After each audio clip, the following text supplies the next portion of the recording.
this video, we continue our look at the 2008 presidential election. This is the third video we've done on this election. In the first, we looked at the Republican nomination. In the second, we looked at the Democratic nomination. I will link those videos in the description, along with other videos that we've done on earlier presidential elections here on Exploration and Analysis.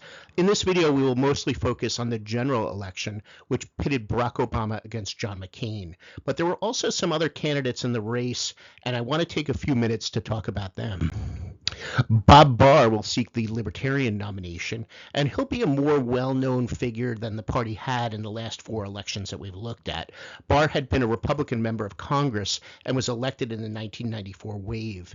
At first, he seemed like a Republican stalwart, being a major critic of Bill Clinton, and he was one of the leaders in the impeachment effort against Clinton. Bob Barr was considered a conservative coming from a military family. He supported gun rights and considered himself a strict constitutional constructionist, which were things that the Libertarians would have liked at the time, as those were major causes for the party and major pieces of the platform of the recent presidential nominees of the party. But Bob Barr, was not on the same page as the Libertarians on several issues like the drug war, the war in Iraq, gay rights, and abortion. On the Patriot Act, and you may remember that was that post-9/11 bill advocated by George W. Bush, and it allowed for easier surveillance laws to fight terrorism. Bob Barr had been a skeptic. He had fought to amend that bill to water it down and only voted for it with a sunset provision and an assurance from Bush that Bush wouldn't take it too far in his enforcement of those provisions. But as time went on, Bob Barr would criticize the administrations for its civil liberty policies, putting him out of favor with the administration. When Democrats got control of Georgia, then they would control both the legislature and the governorship. They redistricted Bob Barr into another district with another Republican incumbent, John Linder. The newly drawn district comprised more of Linder's old district than Bob Barr's old district, and Linder defeated Barr in the primary. The Republican establishment by this point wasn't sad to see Barr go, as he had become more of a maverick, and the Democratic establishment wanted him gone for some of his earlier stances. So he would leave the Republican Party and join the Libertarian Party, putting more emphasis on the civil liberty issues as his reason for doing so. And he's going to move in a more libertarian direction on the drug issue, and he's going to become more moderate on gay rights. Bob Barr is also going to call for the withdrawal of troops from Iraq by this point, and he's now closer to the Libertarian Party line on many of these issues, but many within the party are going to still be skeptical of him because of his recent conversion on these issues, and he's not going to get that nomination of the Libertarian Party without significant opposition. So there would be a contentious nomination battle in the Libertarian Convention this year, as there were Libertarians who liked Barr, thinking that a more mainstream candidate who had held elected office, who had been in Congress, would be a good standard bearer for the party and could raise the profile of the party and give it more legitimacy in the minds of more people. But others within the party thought that Barr was not a true blue believer in libertarian causes, that he had taken so many positions in the past that were not in line with party principles, and had only too recently changed his position for convenience. There were also a more liberal wing of the Libertarian Party, and they preferred another former member of Congress, former Senator Mike Gravel. And as we talked about in the last video that we did, Gravel had recently sought the Democratic nomination, and he had before that been a senator from Alaska in the 60s and 70s. Gravel was had more dovish positions. He had been a dove during the Vietnam War and now was a staunch dove during the Iraq War.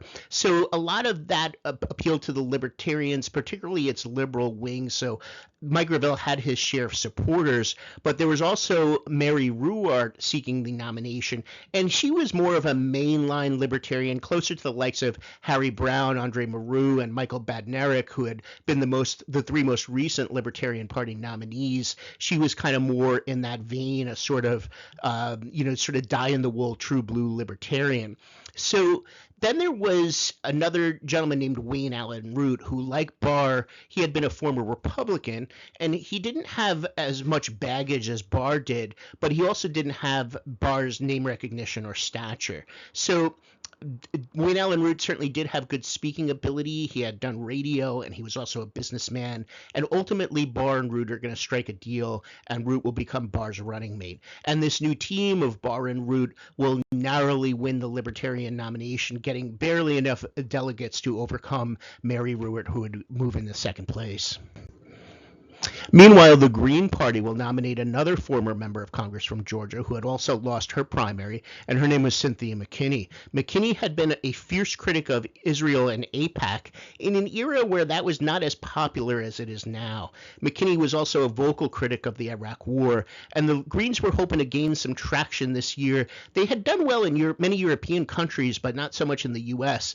In the last election, the lesser-known David Cobb had gotten a fairly modest vote total, and the Greens are hoping to improve on that with a candidate with some electoral experience, some name recognition, and some political connections.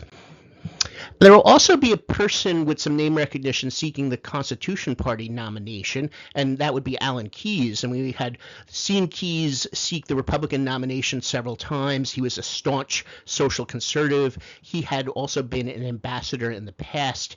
And again, he had run for the Republican nomination a few times. And after his third attempt at getting the Republican nomination fizzled, he sought the nomination of the Constitution Party. Remember, the Constitution Party, they were a party of social conservatives, strict constitutional constructionists, and a lot of former Pat Buchanan supporters. They kind of formed initially as a sort of offshoot of Pat Buchanan's campaign. So they would have welcomed Keyes' positions on domestic issues, and they also would have liked that Keyes brought some name recognition and strong oratory skills, as he was definitely a good speaker. But the problem was that he was a hawk on Iraq and a free trader. And like Buchanan, the Constitution Party was rather dovish on foreign policy and protectionist on trade. And because the Iraq War was such a big issue at this time, and that in particular would be a real deal breaker for the Constitution Party in their view of Alan Keyes, and they would end up nominating a different candidate. They would end up nominating Chuck Baldwin, an evangelical minister who was not only aligned with the party on domestic policy, he had also been a member of Jerry Falwell's Moral Majority, a major movement of social conservatives in the 90s. But he also agreed with the Constitution Party on trade and foreign policy, which made them like him better than Keyes. So Keyes would end up very bitter from this experience, as he believed that the party leaders had implied to him that he would get the nomination, and he found the experience of being passed over by the party to be rather disheartening. But nonetheless, it would be Chuck Baldwin getting the Constitution Party nomination in 2008. The economy is going to continue to get worse over the course of the year. It started with a burst in the housing market bubble, and what this means is that people weren't paying their mortgages off. They probably had higher mortgages than they should have had, higher than what they could afford, and they were not able to pay those off, and a lot of times houses were being foreclosed. And this put banks in a difficult situation as they were losing money and not able to provide as many loans as they had been. So new housing construction slowed, and people had a tougher time selling their houses as they tried to do so. So not only did this hurt the banking and real estate industry, but it hurt the construction industry. And all the sellers and manufacturers of the products that tend to go into new homes, like anybody that was in the appliance industry or paint industry or carpeting industry, all those sectors would be affected by this as well, as all of those sectors would slow down as a result of the housing market slowing down. So the other thing that happened is, as homes would get foreclosed and homeowners went underwater, the amount of money that was going into the overall property tax revenue was also going down, because people didn't have the money for their property taxes, or they were not in their homes to really be participating in the property taxes. So the things that the property taxes funded, like schools, would lose revenue, and then that would cause layoffs. So as people in all these different economic sectors stopped spending money generally, it started impacting other sectors of the general economy, because there would be a lower consumer confidence. Now, at this point in the summer of 2008, the unemployment rate would not be that high, as unemployment is a lagging indicator.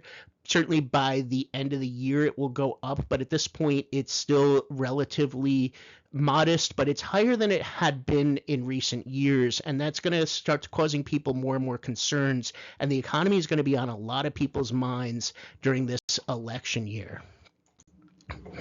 Now, I've talked about Joe Lieberman in earlier videos. He had been the Democratic vice presidential candidate in 2000, Al Gore's running mate. He had supported the Iraq War and was a hawk. Then he ran for president in 2004. After an underwhelming showing in the early primaries, he dropped out. In 2006, he would then lose his primary as he ran for re-election for the Senate in Connecticut, but he would not lose his seat because he would circumvent the primary process and run as an independent and get elected that way. But his ties to the Democratic Party at this point were tenuous, and he decided to endorse John McCain, his fellow senator and fellow hawk, and also his personal friend. This was a big deal since 8 years earlier he was the vice presidential nominee of the Democratic Party, and now he was supporting the Republican nominee of this election year.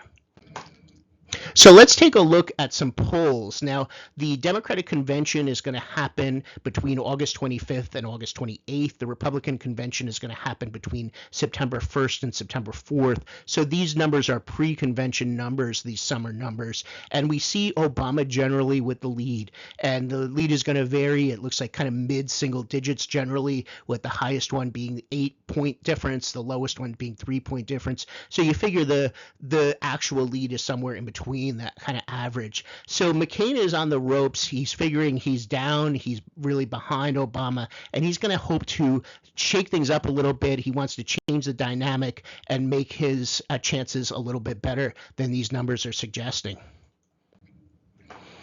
So Obama is going to think about who he wants to pick as his running mate. Now, one might think Hillary Clinton might be somebody that he would consider, but it doesn't seem like he thought all that much about nominating Hillary Clinton, as she was something of a divisive and polarizing figure. And there were people who really liked her, but she also rubbed many people the wrong way. And Obama was hoping for a more unifying, less divisive person. So he considered two governors who had endorsed him early, Tim Kaine and Kathleen Sebelius. Both had won in red states, Kaine in Virginia, which at that time was more of a red state than it is now, and Sebelius in Kansas, which still pretty much a red state.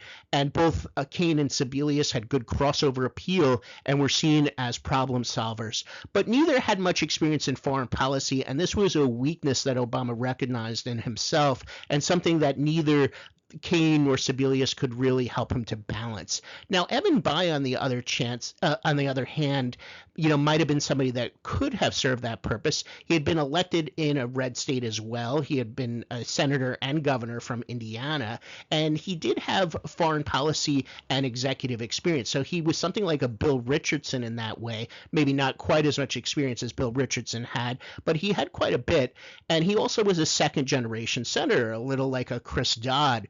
But he also had the youth and good looks like John Edwards. So he had a lot of these elements of these other people who sought the Democratic nomination this year. On paper, he seemed like a good candidate. But for whatever reason, his name kept coming up in a number of different presidential cycles, either as a potential presidential candidate or vice presidential candidate. But these just never seemed to materialize for him. And I'm not really sure why. Perhaps something came up in the vetting process, or maybe he just lacked the ambition. But Evan Bayh was considered, but ultimately not picked to be Barack Obama's running mate. Obama would end up picking Joe Biden. And I think with this pick, he was looking for somebody that could mentor him a little bit in the ways of Washington, mentor him in foreign policy, much like Dick Cheney had done with George W. Bush. Dick Cheney had been something of an elder statesman who helped show Bush the ropes as he was a Republican nominee and later president. And Obama kind of saw maybe Joe Biden potentially playing a similar role.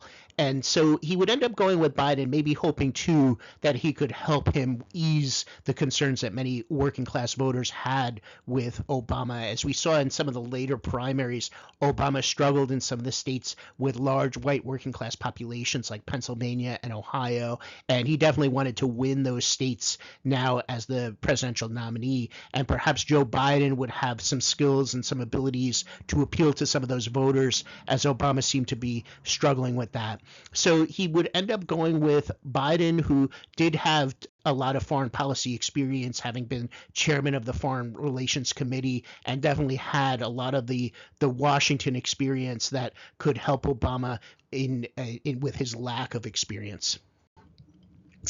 So let's take a look at George W. Bush's approval ratings in these summer months, and they were pretty bad indeed.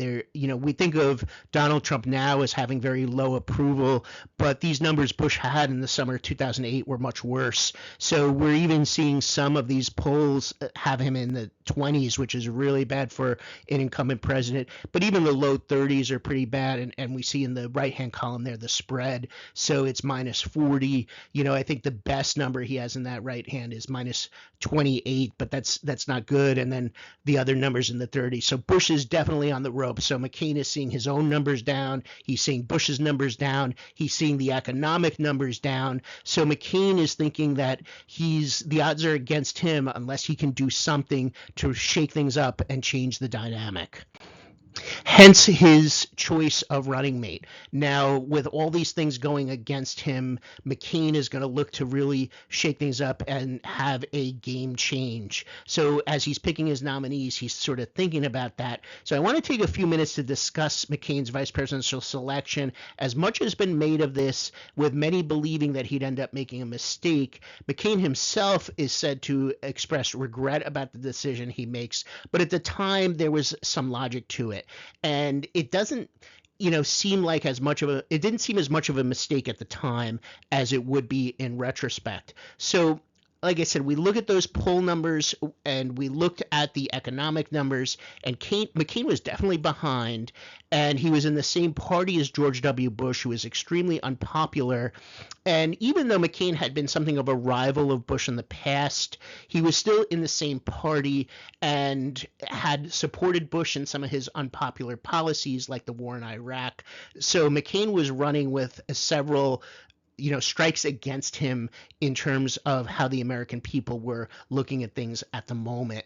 So he's going to need to make a splash with somebody that could shake up the race, inject some energy into the campaign, and somebody who could be considered outside of Washington, not tied to Bush, maybe something of a maverick, but certainly somebody who could be anti-establishment. So here were some people he was considering and why he didn't end up going with them. It was said that he later wished that he had picked Joe Lieberman, who we talked about earlier, the Democrat who had endorsed him and was Al Gore's running mate. And like I said, McCain was said to be close to Lieberman personally. They were friends. And this certainly would have created the kind of splash he would have wanted. And the media would have definitely liked that. Lieberman, like McCain, was very media friendly. But the other problem, though, that he had was that McCain needed the conservative base, and he had struggled with that base in the primaries. And we saw that although McCain had won the Republican nomination, he didn't do so overwhelmingly. There were certainly some states where he struggled in. There were voters that preferred either Mike Huckabee or Mitt Romney. There were many pundits that were very critical of McCain. So he had some opposition within the party. And by picking Lieberman with Lieberman's socially liberal voting record, McCain would end up validating a lot of the misgivings that a lot of his conservative critics had, and perhaps alienate those conservatives who so far had given him the benefit of the doubt, even as they heard of the criticisms that many of the anti-McCain people were making. There were some pro-McCain people that were still supportive of him, but if he ended up picking McCain, he might lose that support. Furthermore, Lieberman didn't exactly light the house on fire when he ran for vice president in 2000 or president in 2004. And when he, lost his nomination battle in 2006, it seemed like he was underperforming in a lot of these recent elections. He was even more of a Washington insider than McCain was, and Lieberman maybe didn't have the most charisma in the world either. So he had his share of weaknesses, and maybe it might have made sense for McCain not to pick him. Now, with Mitt Romney had some similar problems with McCain winning over the conservative base, so he wouldn't have helped him all that much there. And, he was only slightly more charismatic than Lieberman. I think Romney had some charisma, but he wasn't, he didn't have loads and loads of charisma either. So I don't think Romney would have created the kind of spark that McCain was looking for. Now, serious consideration was given to Tim Pawlenty, who at that time was governor of Minnesota and would have been a solid pick. And Pawlenty didn't play hard to get. He publicly stated that he would love to be selected as the vice presidential candidate. And that was a pretty rare thing. Usually, potential vice presidents were coy about it. They kind of didn't, it was a tradition for them to not act like they wanted it that badly. But Pawlenty didn't do that. He went on and say, "Yeah, I would love to be picked. It'd be great. I would take it in a second." But and also I think that he was conservative enough to appeal to the base and certainly satisfy them, but not so conservative that he would not be able to appeal to moderates. And he had won the governorship of Minnesota, which was a Democratic state, so he had the ability to appeal to moderates as well as conservatives. He also had executive experience and he had youth, two things that McCain lacked. But ultimately, McCain decided that Pawlenty wasn't enough of a game changer. He wouldn't create enough of a spark to make that difference that he was looking for or that he needed in the race, as McCain knew he was behind and he was looking for more of a spark than what Tim Pawlenty would have been able to provide. So McCain is going to end up going with Sarah Palin. She had been elected governor of Alaska after taking on a rather corrupt political machine there with a platform of reform and competent governance. She was socially conservative and could potentially energize the Huckabee voters and other members of the base who had misgivings about McCain's conservative credentials. There was also many disgruntled Hillary Clinton supporters who were unhappy with the fact that Clinton wasn't nominated and were frustrated with the Democratic establishment and Obama for how they treated Hillary Clinton. Perhaps by picking a female running mate, McCain could win over some of those voters. That might not sound logical, but voters don't always vote logically. So Palin was seen as somebody that could potentially be that game changer he was looking for. She was an outsider. She was something of a maverick, being anti-establishment, and she could help him solidify that conservative base that had their share of misgivings for him. So she checked a lot of boxes and certainly got a lot of positive press early on. She had been, seen as somewhat popular with the press early on too, but that would change as time would go on. But it is initially going to create quite a splash, and it's going to help McCain in the beginning. Now, looking here at some September polls, now when we looked at the summer polls, McCain was consistently behind. Now we're seeing in September, McCain is up in a few polls. Now, this would be after both conventions are over. Now we start moving into the post-Labor Day period, and McCain is ahead. He's ahead in the CBS poll, and he's ahead by 10 in the USA Today Gallup poll, and ahead by 3 in the Fox News poll. So that's 3 polls taken after the Republican convention, all showing McCain ahead. So that game change he was looking for does seem to have happened. He does seem to have gotten some bounce, as now voters are now reconsidering him.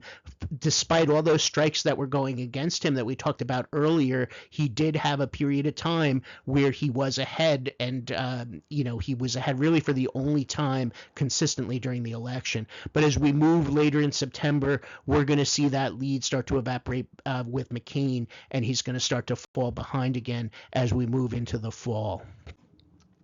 And we're going to continue to see the economy struggle. Now, that first number that we have, I just want to give some perspective on what the Dow Jones average was earlier in the year. We see it a little above 13,000. Now, as we move into late September, the September 26th Dow Jones average, it's already dropped to 11,100. Then on September 30th, it drops below 11,000. Then we move to October 10th, and it's going to be below 10,000. It's going to be below 9,000 as we look for 3 numbers in a row there from October 10th to the 24th, all below 9,000. It's going to tick slightly above 9,000 on Halloween, but it's still going to be below 10,000. So we're going to see that significant drop from the beginning of the year till right before Election Day, the Dow Jones average losing about 4,000 points. So that's going to be a considerable loss. And again, that's going to be a concern a lot of people are going to have moving into the election.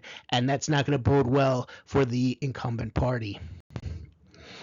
Also, we're going to start to see Sarah Palin struggle a little bit as a vice presidential candidate. Foreign affairs was a weakness for her, and she's going to struggle to really improve with her knowledge of international issues, and that's going to show, and it's going to be a black mark for McCain, or certainly a blemish for McCain, as he had tried to portray himself as the more experienced, the more qualified candidate. There's also going to be some Saturday Night Live parodies of Sarah Palin that are really going to strike a chord, really drawing attention to some of her weaknesses, as these are going to be some of the more effective parodies in Saturday Night Live's long history of doing some pretty good parodies of many politicians. But Tina Fey's effort to parody Sarah Palin is certainly going to draw a lot of attention to her shortcomings, and that's going to cause some skepticism of Sarah Palin in the minds of many voters. And Ron Paul is going to make a bit of a surprising decision. At least it surprised me at the time, and he's going to endorse Chuck Baldwin of the Constitution Party. Paul had a lot of misgivings about McCain and his hawkish foreign policy, and you might have thought that, or at least I might have thought that Paul would have liked Bob Barr. The two had been colleagues in the House of Representatives for a period of time, and Paul himself had been a former Libertarian presidential candidate. Although he was no longer officially part of the Libertarian Party, he was still kind of allied with them, and he had a lot of friends and allies within the party. So one would have maybe thought he could have endorsed Barr, but he did get along well with Baldwin. And what he basically told his supporters at first was, look, I'm not going to tell you to vote for it, particularly Barr or Baldwin. Pick the one you like better, just don't vote for one of the major party candidates. But what's going to happen after he says that is Barr is going to start to pressure him a little bit. He's going to start to nag him a little bit. Why don't you endorse me? He's going to try to pressure Paul, and that's going to rub Paul the wrong way. I don't know. Maybe the two of them didn't really get along when they were in the House together. Maybe Paul just kind of had some misgivings about Barr being a Johnny-come-lately to libertarian causes.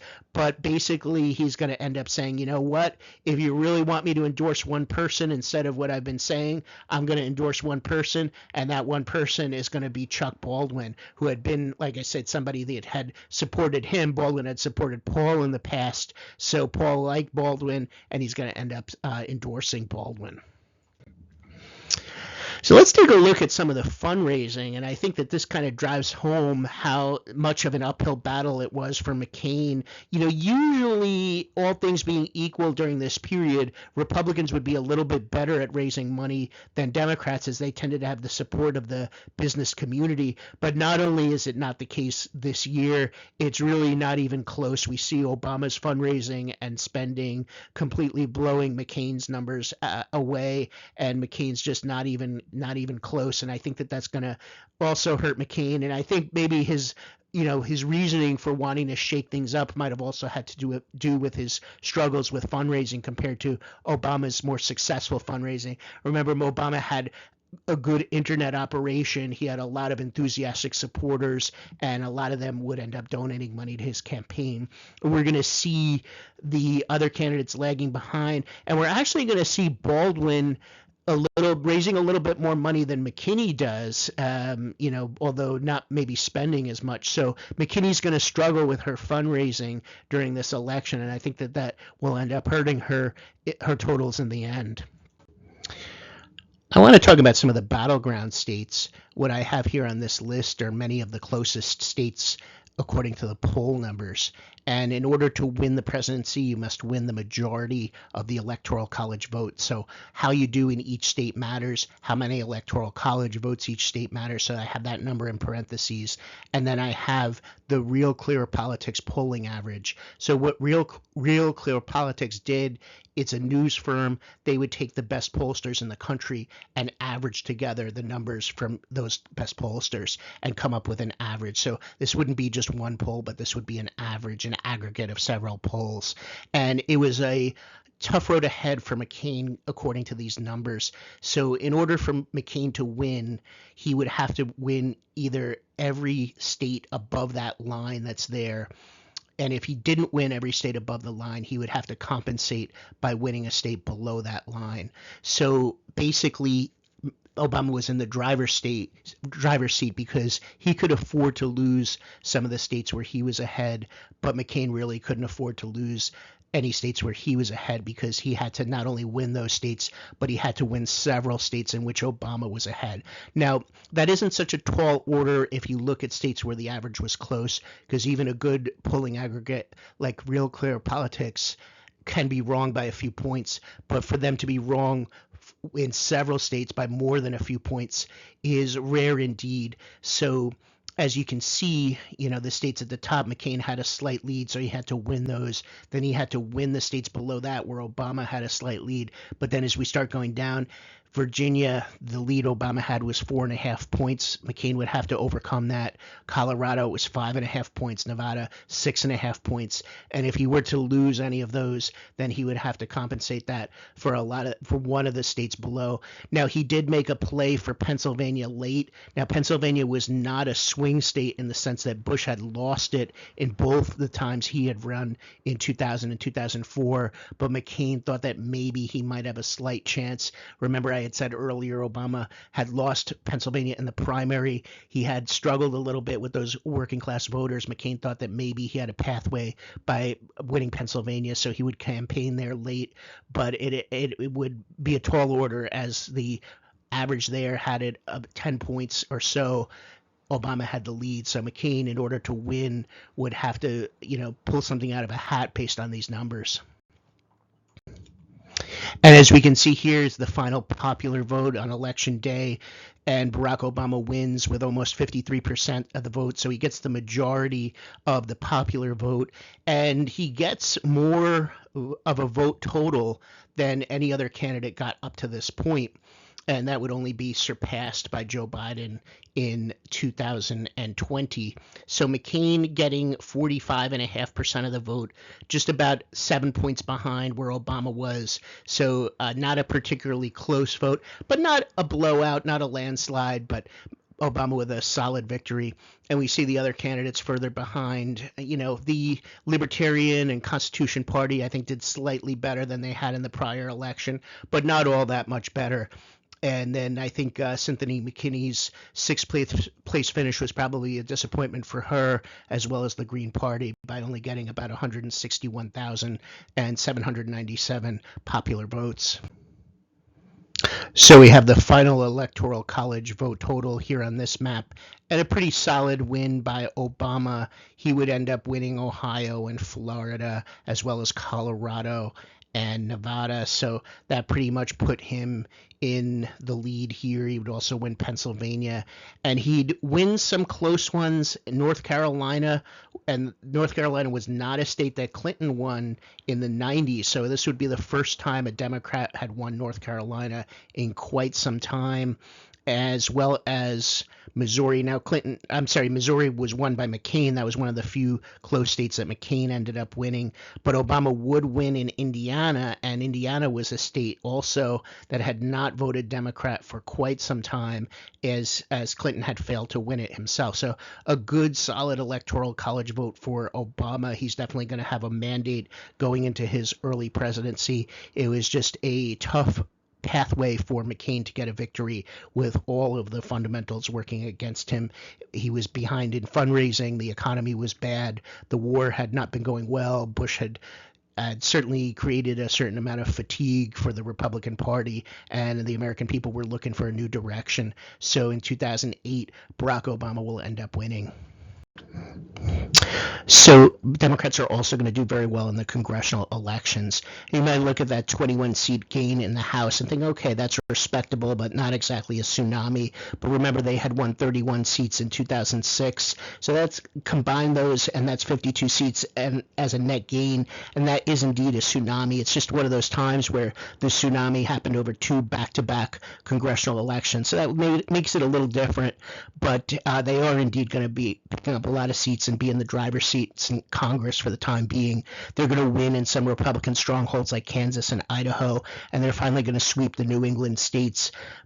defeating every Republican in the House in that region, finally beating Christopher Shays, who had been the last holdout in Connecticut and New England. We're going to see in the Senate 2 members of the Udall family win seats in Colorado and New Mexico, respectively. We're also going to see Democrats pick up a Senate seat in Alaska, defeating longtime incumbent Ted Stevens. We're going to see Jeanne Shaheen beat Johnny Sununu in New Hampshire, and Sununu is going to try to get back that seat this year in 2026. So we'll see how he does there. We're also going to see here in 2008, Elizabeth Dole will lose her seat in North Carolina in something of an upset to Kay Hagan. So Republicans will now be down to 41 seats in the Senate. So that's quite a low mark for them. They took quite a defeat here, but they're going to hope to rebound in the 2010 midterms. But as far as this video on 2008, I'm going to end it here. If you like this video, hit the like button, subscribe, and hope to see you next time.